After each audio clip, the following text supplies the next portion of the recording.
Great.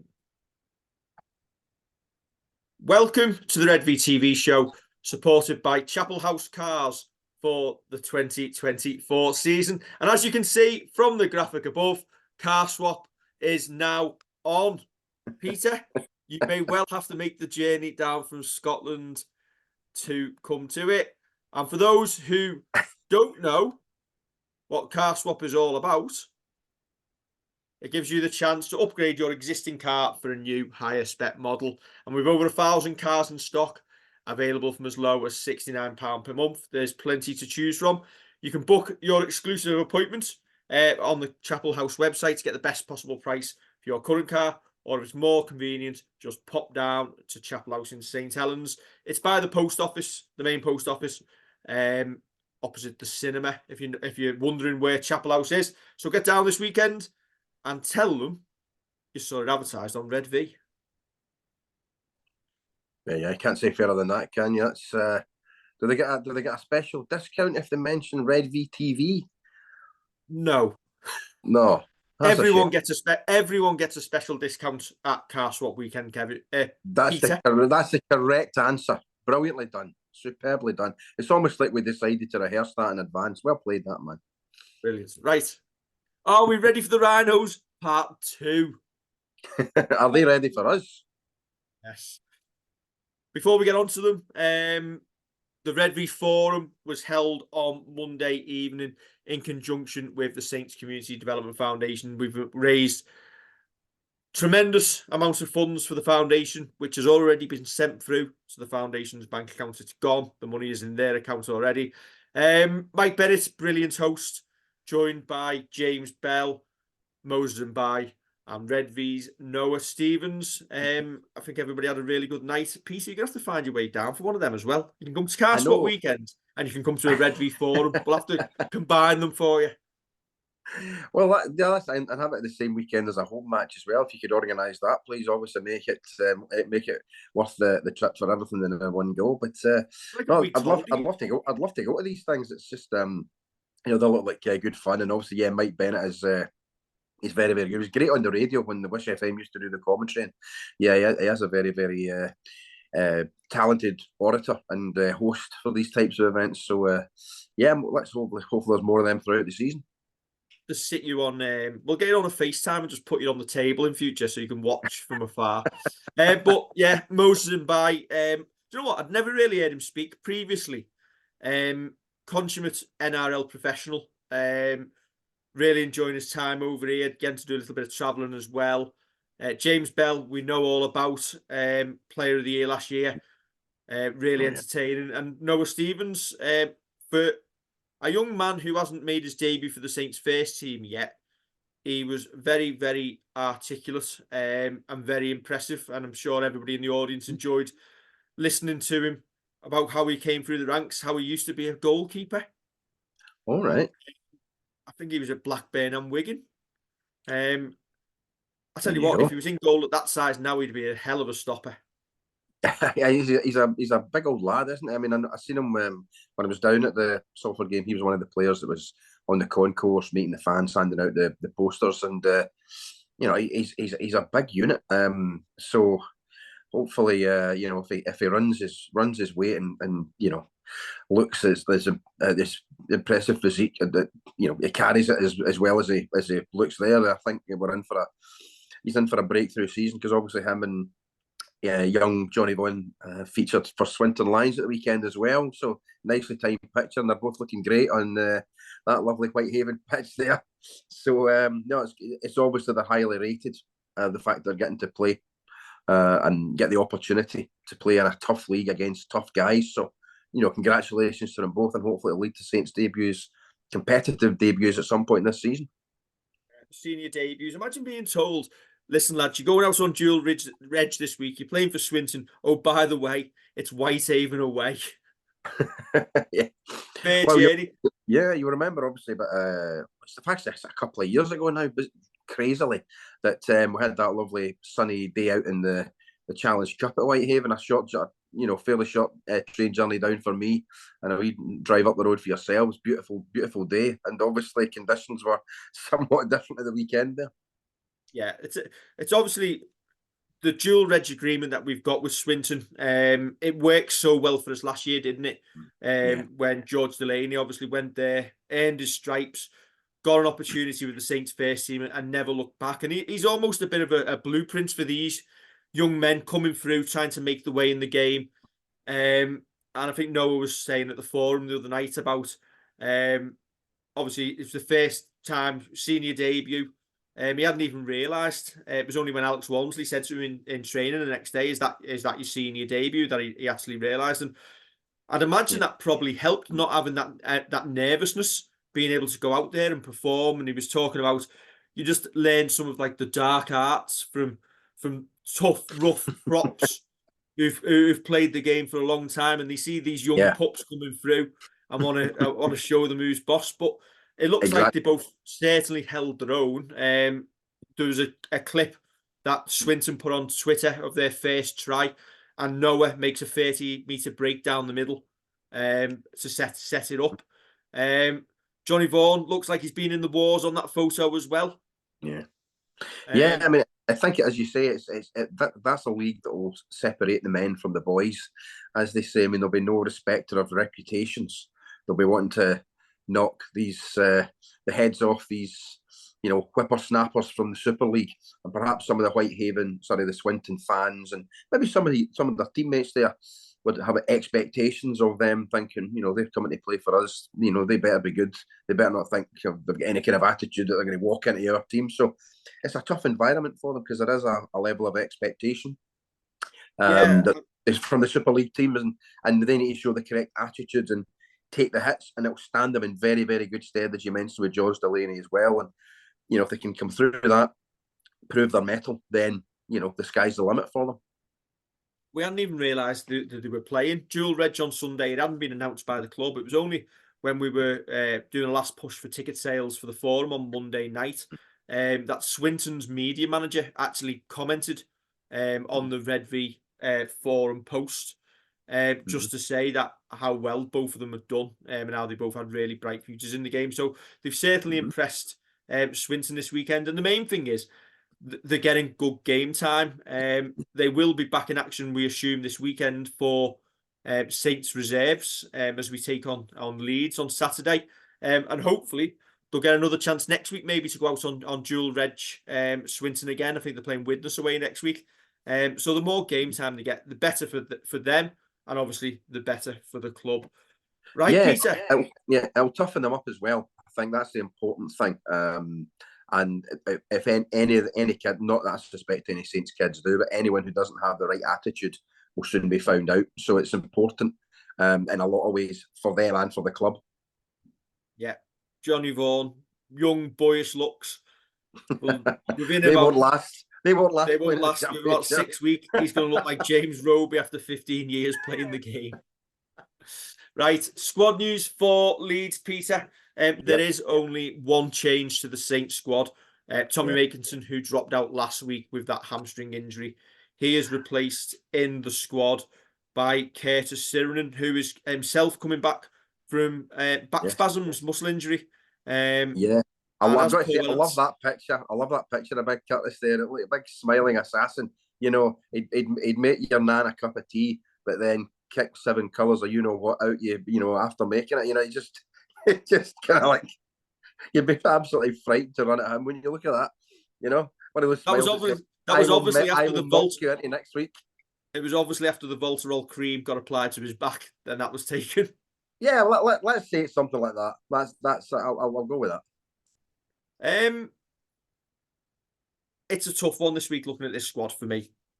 Do you put Wonga Blake back in the centres and bring T. Ritson on the wing, or as is mooted by Paul Wellens, is he likely to stick with the same backline that he went with last week? And obviously, with them not having to come together at 5 minutes' notice, hope they I'd say perform better, but be more cohesive, given they've had a chance to work together all week. That's what I would do as well, in truth, because everyone that played in those positions is comfortable in those positions. It was, as you say, the very, very late upheaval and the chopping and changing of the team. And I don't see the sense in bringing Cyril back into the squad, but then making 2 or 3 alterations, to alter the back line. Wonga I thought played absolutely fine on the wing. I was delighted he got off the mark with a try, and I thought he carried pretty well out of defence, did some hard yards defensively, pretty good. I think the change I would make obviously would be I'd put Batch on the bench. I think obviously did a lot of minutes last week, so Cyril could start there. They were looking to rest George Delaney last week. I'd probably give him that rest this week, which means Sione could play as prop again. And although he's not as effective, in the centre, I think Whitley will do a sound job. And I think, as you say, the extra week with those guys working together in training, I think that would be the only change that I would make to the 17 from last week. And I expect us to make a slightly less chaotic start. I don't think that would be a difficult task. But I think we'll be more settled for it. And I don't know if Leeds can play any better than they did in that first half hour last week. That's the thing. They threw everything at us and they got 8 points on the board. If they'd scored again, I think we might have had a different outcome. But we somehow kept ourselves in it, and but then we started playing. I think that's the thing for me. As a defence, although we bent, we didn't break. I would actually like to see T. Ritson come in and get given an opportunity. I don't necessarily think Wonga Blake has lit up when he's actually had to play on the wing, so I'd prefer to see him at centre with a fast-paced T. Ritson on the outside just to see how they go. I don't think it's going to happen this week in the Cup. No. T. Ritson's a player who fans want to see, and as Kev always says, players in our squad always seem to get better the longer they're out the team. But I'm sure he'll get his opportunity soon. I'm not entirely sure we're going to go with it in the Cup this week. No. Because I think it makes it easy for Wello, when he's picking a team this week, to bring Curtis Sirenen back in and not have to make the decision of who doesn't start between Sirenen, Whitley and Joe Batchelor. I think you can play Batch and Curtis in the second row and just move Matt Whitley to centre, and it just solves the problem in selection. Yeah, you could do that, or as I said, the other option would be start with Batch off the bench. As I say, he's only had that one game last week. It might be an idea that he plays less minutes this week in preparation for the Good Friday derby, and Cyril coming in, you're not losing anything there, and have Sione just propping this week. I got, do you know what? And I'll raise up. I got a load of stick last week because the people were talking about Batch saying he had a fantastic game. I think my point what I was trying to make was it wasn't sharp as we usually see Joe Batchelor. And we put him out there and he did the big minutes. Yeah. And do you know what? Fair play. Apparently, well, he did make over 40 tackles. And it just goes to show that it's almost because Joe Batchelor's got such high standards. He makes 40-odd tackles in a game, plays 80 minutes, and we're still saying we think he could be better. Well, the thing is, that's his first proper hit out of the season.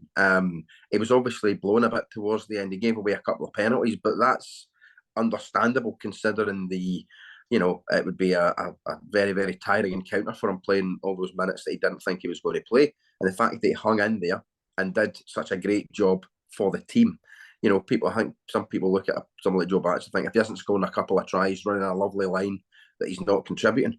But he, ran his blood to water last week, as every one of them did defensively. And sometimes that's the job that needs to be done, and that's the job that was required last week. And I thought he did for his first hit out. No one can accuse him of doing anything wrong. I thought he was absolutely superb. Right, next question then, Peter. Moses and Bag. Usually he's been getting utilised for the last 15, 20 minutes of a game, either when the game's won or Darryl Clark has blew himself out after running his blood to water for over an hour. Yeah. Last week at Leeds, Moses was introduced a lot earlier. I don't want to say stem the tide, but just to try and change the game a little bit with Leeds well on top. He came on alongside James Bell. I thought they were both absolutely fantastic.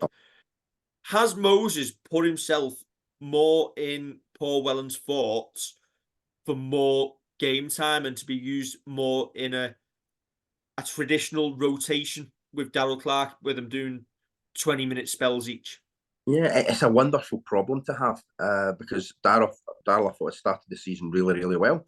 Obviously, last week, and he wasn't alone. A lot of players weren't really hitting their straps. The first kind of half hour last week. Defensively, yes, we hung in there, but as an attacking threat, we offered nothing.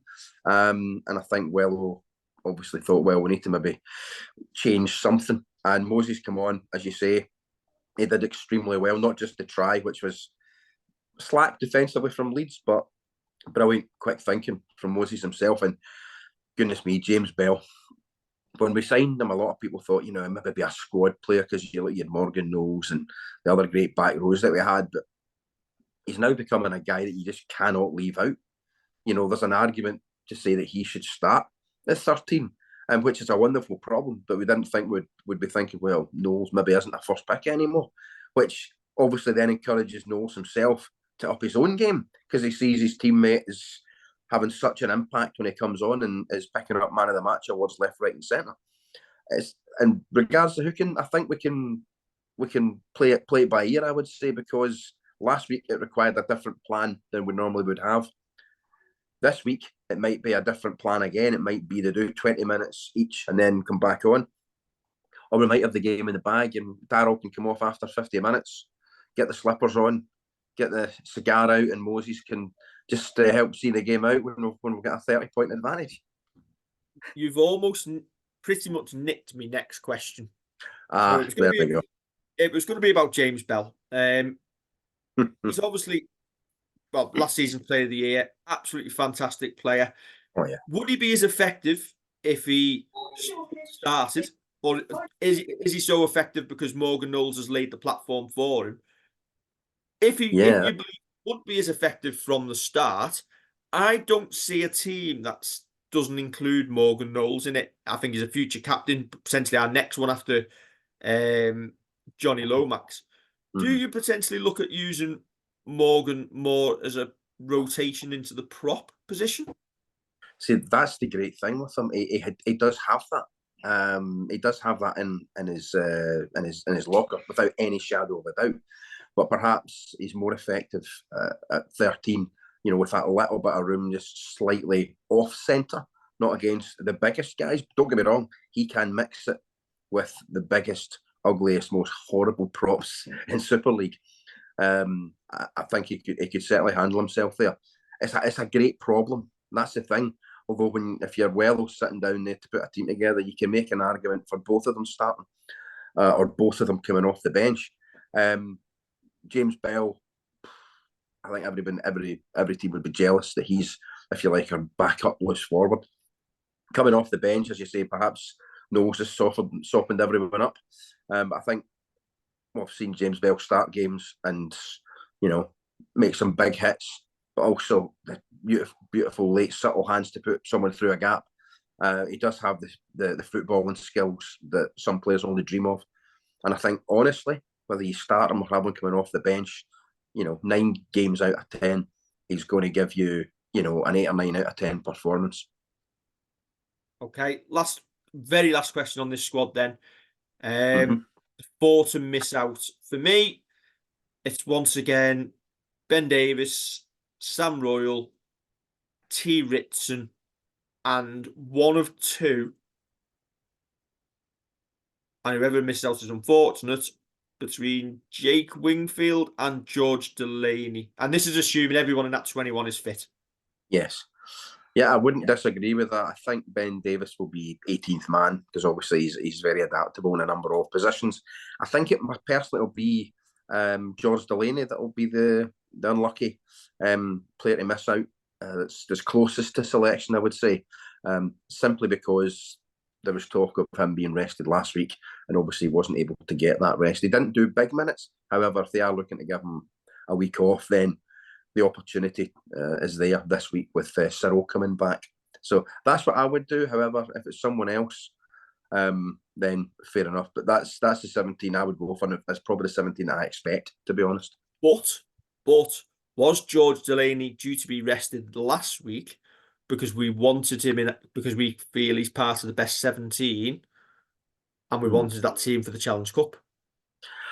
That's another argument entirely. In that case, perhaps it might be Jake Wingfield that misses out. Although I thought Jake ran well last week as well. It's like, again, I keep saying this the third or fourth time. It's a great problem to have, where you're not having to think, oh goodness me, how are we going to fill 17 jerseys this week? It's more, which 3 or 4 of these players who are good enough to be in the team can we leave out? Sometimes I think Ben Davis, Sam Royal, T. Ritzner are very much on the fringe. Yes. From the other 18, whoever misses out is unlucky. And to think that's without Tommy Makinson and Mark Percival as well.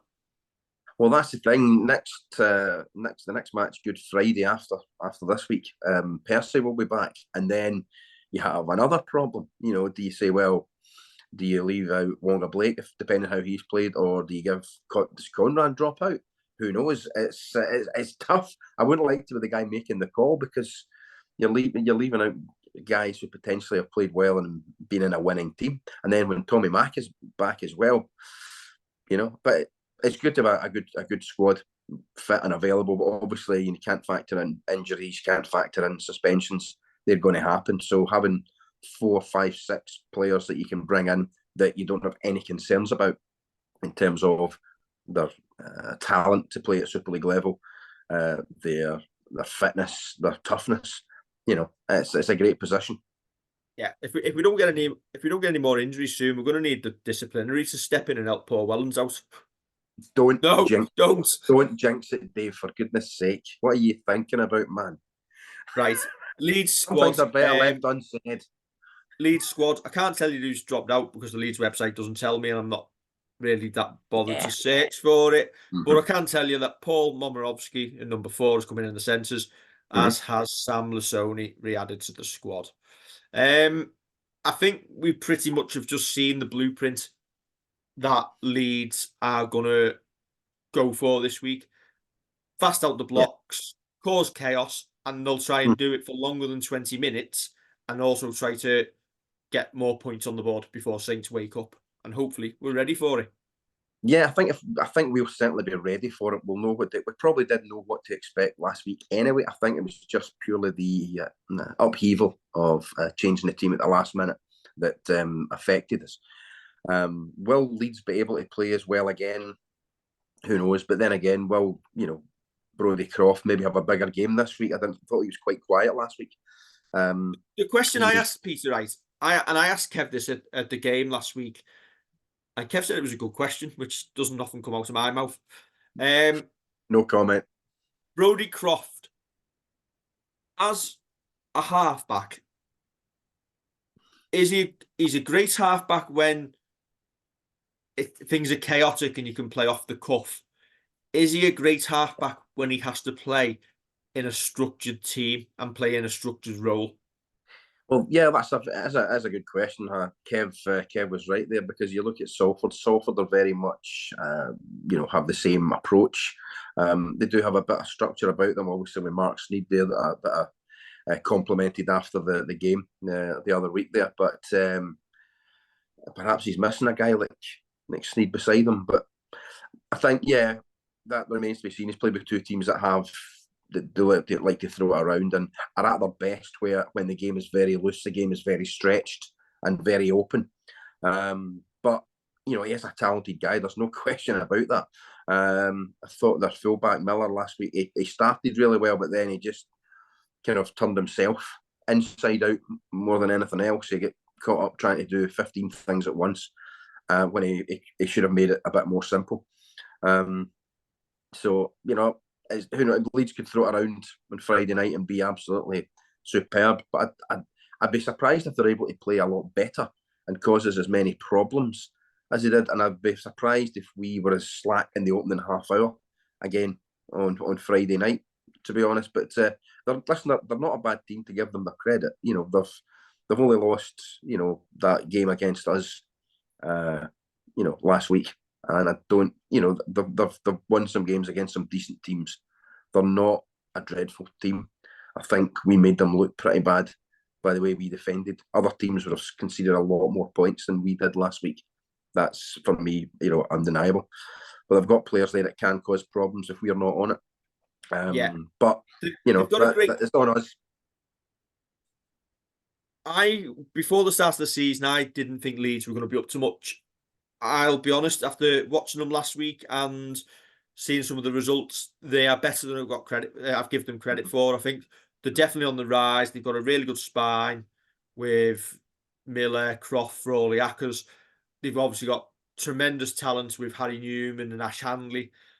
James Bentley has done it in a Saints jersey. I think they're maybe a forward or two short, if I'm being honest. Yeah. I like Ledsky, but Holroyd and what's coming off the bench, I'm not greatly impressed with. But they're on the right track and they're on the rise. And they showed last week they can cause us problems. And it's a game that they're more than capable of winning if they turn it on and we don't turn up. So we've got to be on our game if we want to get through to that quarter final. Yeah, I think the simple thing, and if I say simple thing, easier said than done, but if you, not just slow them down at the play the ball, but stop their offloading game, then you stop 80% of what they're able to do. As I say, it's easier said than done. They've got guys that can get their arm free and get a quick offload, and then we've got 2 or 3 guys out the game. But if you stop that offload and you get them involved in a bit more of a grind, I hate that word, but it is what it is. Then it is. They have to take risks. You've got the grinding. You've got it is what it is. Oh yeah, I've ticked every box, haven't I? Just talk about the middles and we're all right. No, I'm not going to use that. They're still props and big guys. But that's me. But if we do that, we'll frustrate them and they'll throw it around. And as we mentioned about the Salford game when they were playing catch up, either goes really well or you end up looking even more foolish and it becomes a blowout scoreline. But I think if we do those things, if we can stop their offloading game and frustrate them, I think we should, all being well, touch wood, win reasonably comfortably in the end.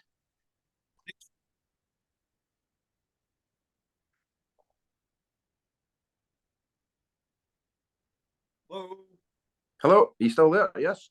I said prediction. Oh, I beg your pardon. The sound just totally went there. I didn't hear a thing. Prediction.